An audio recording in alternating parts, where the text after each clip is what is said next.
there was a I forget what it was, squad cast maybe.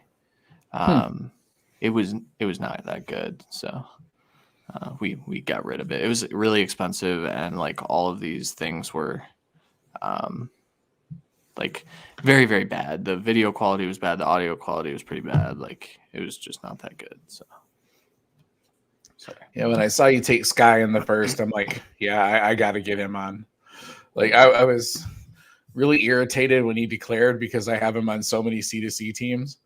Like, he was I just a know stud this year. Like, he really so, was. Excuse me.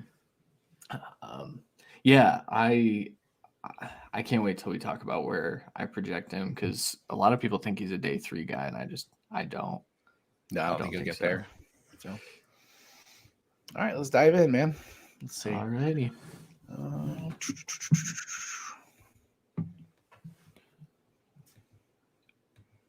where'd my damn sheet go? Oh, there it is. Too many tabs open.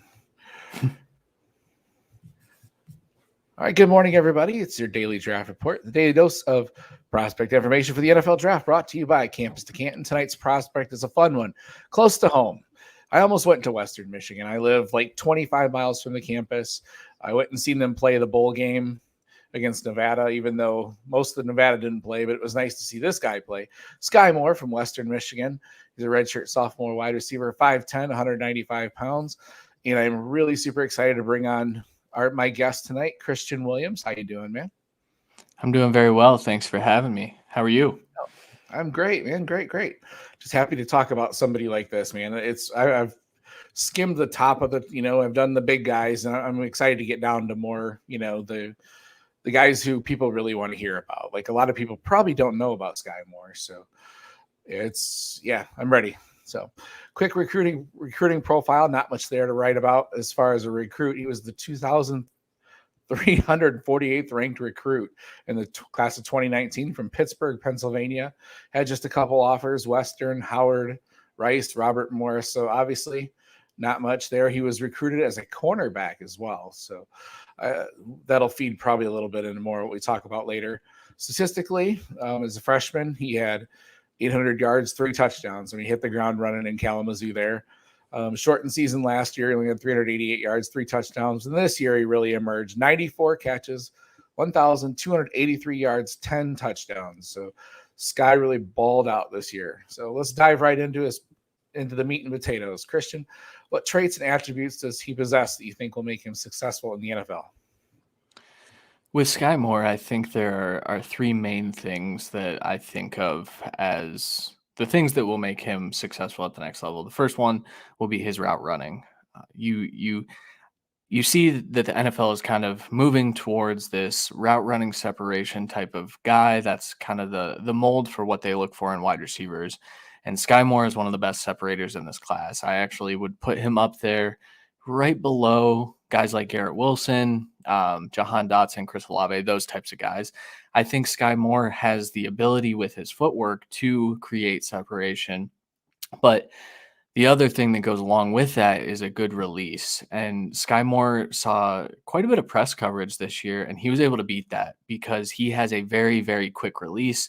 He's able to win in a bunch of different ways. He never false steps. He's really, really strong in those two aspects. And a lot of people will say, well, what's the difference? The release is right at the beginning, and then the route running is what you do at the top of your break or in the middle of your break.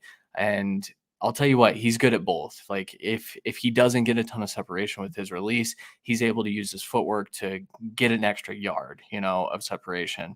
Those two things, I would put him in a near elite category, but maybe not elite. I get really excited talking about Skyy. He's very, very high up on my wide receiver rankings. But the third thing is actually physicality.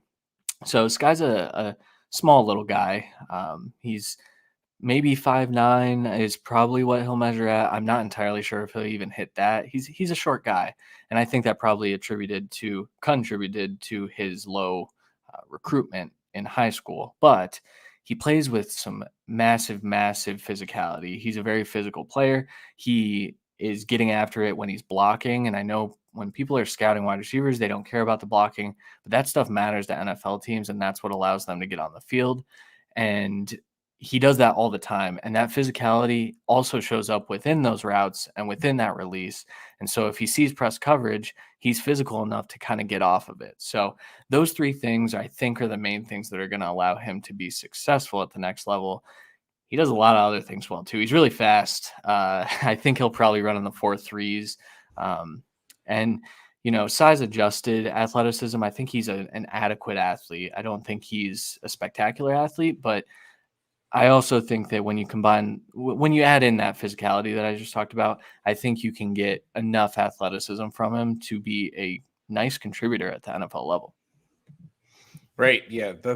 That's what caught me off guard with, and what really shows out on tape is just how quick he is off the line. I mean, you try to press him, and I think he was going against, obviously that's what everybody will say, the lower level corners. He didn't face a lot of the big teams. He played at Western Michigan, but if you press him, he would just toast everybody that would get up on the line with just different moves. The sudden footwork, and then like you said, the physicality was impressive. He would, he's not afraid to get jammed, but then he's not afraid to go over the middle either. I don't know how many times I saw him just take huge hits over the middle and just pop right back up like it was nothing.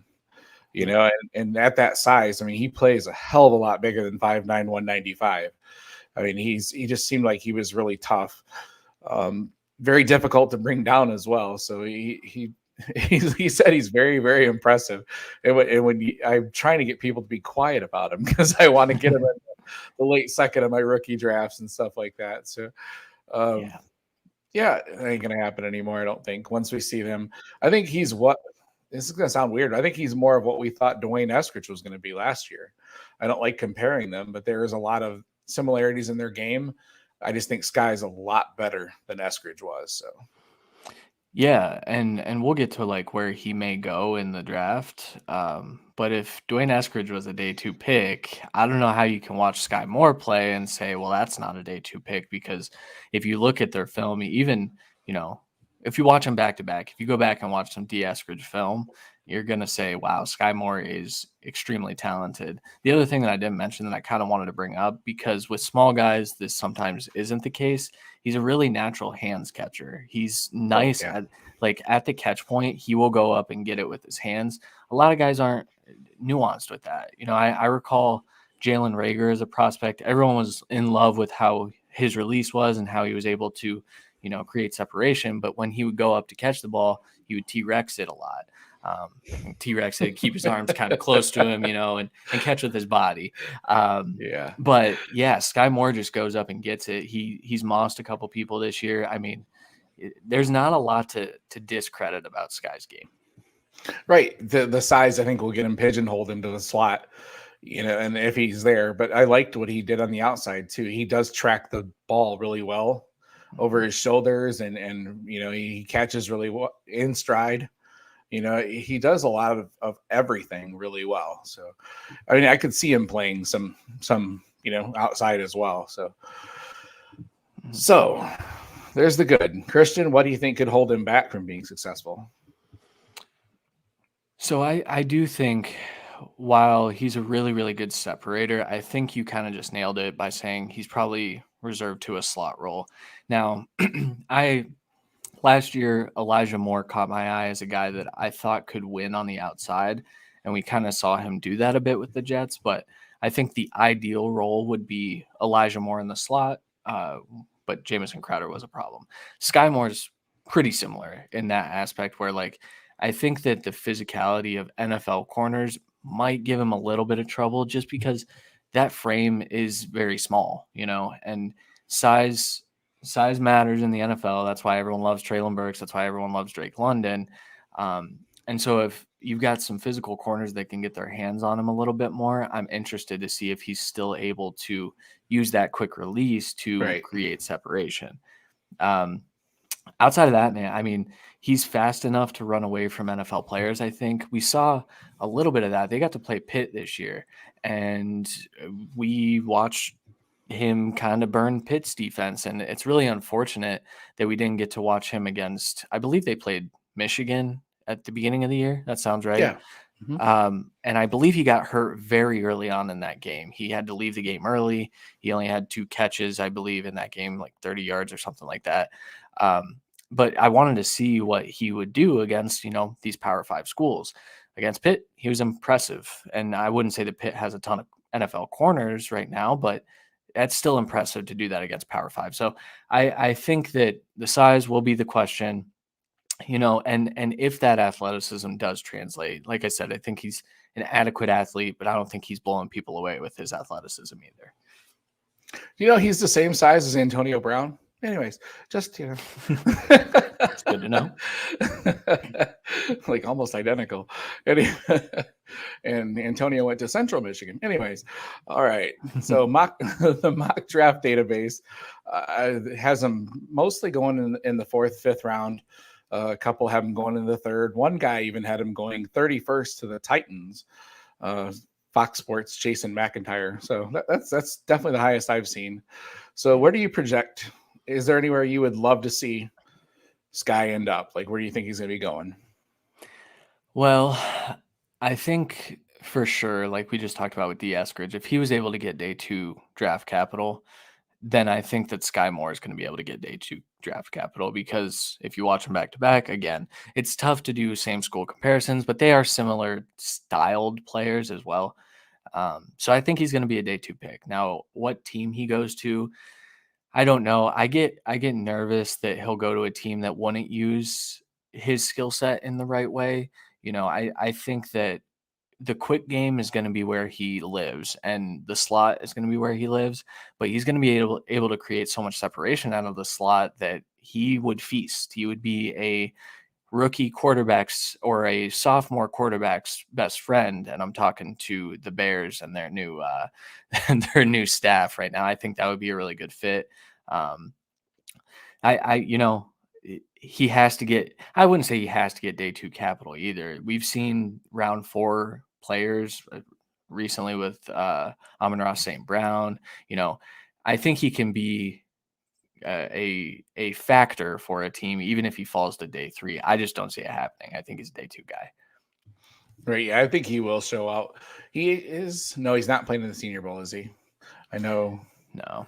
I didn't think so. Yeah, I know they let some guys in that aren't seniors, so it would have been nice to see him something like that, so he can show what he can do. But I think he will do really well at the combine, and he will, his stock will go up quite a bit. So, all right, thank you, Christian, for coming on. Can you tell everybody where they can find you on Twitter and what you're up to these days? At C Williams NFL is where you can find me on Twitter. Doing a lot of stuff. We have our show every Tuesday night, the Debbie Royale. You can follow that podcast account as well at the Debbie Royale. My good friends Jeff Bell and Kevin Coleman we're giving a lot of rookie breakdowns right now. So if you're fiending for some more rookie talk, come on over.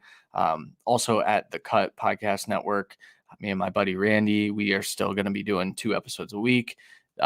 This Friday, I don't know when this comes out, but this Friday we're starting with our Friday fixes the Jacksonville Jaguars. We were hoping that they would hire a head coach. They haven't yet, so we're just going to kind of wing it. But doing a lot of good stuff. We're working on a draft guide. There's some stuff in the works at the Debbie Royale. So just follow me at C Williams NFL on Twitter, and you'll be able to see all of that because I'll tweet it out. So. Excellent. Thank you.